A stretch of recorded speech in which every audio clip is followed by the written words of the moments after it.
देसी लुक गठियाइल दहिया बांध के जब मुरेठा चले कि देसी लुक गठियाइल दहिया बांध के जब मुरेठा चले कितनन के छूटेला पसीना ए जान जब अहिरे का बेटा चले बुझाइल।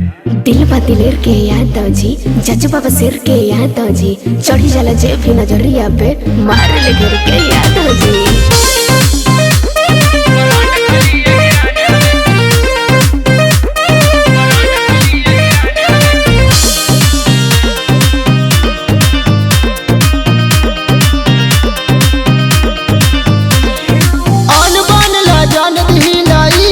पहचान हवे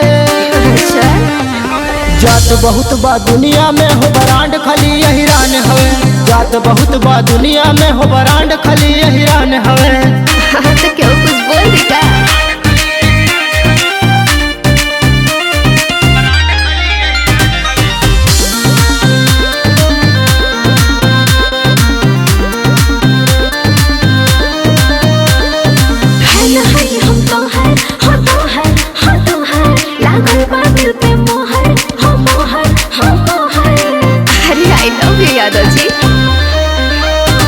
हम इश्क बाजी से दूर रही हम आई जवन हो गई हम प्यार करी लगैया से मुरलीधर कृष्ण कन्हैया से माई बाप के पूजा करी हुए हमारे भगवान हवे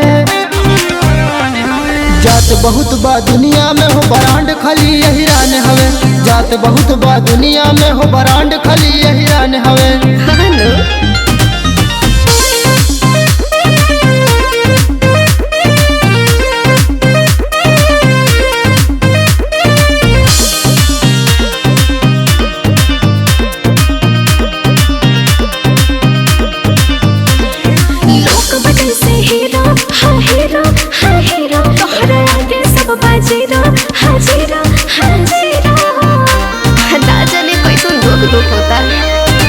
ना बात में तोहरा आई बहो एक बात न फिर दोहराई बहो सत्य लवंडा बानी हो बनबू ना हमर रानी हो सोचिल अरविंद से ते हो गोरिया लागे अनजान हवे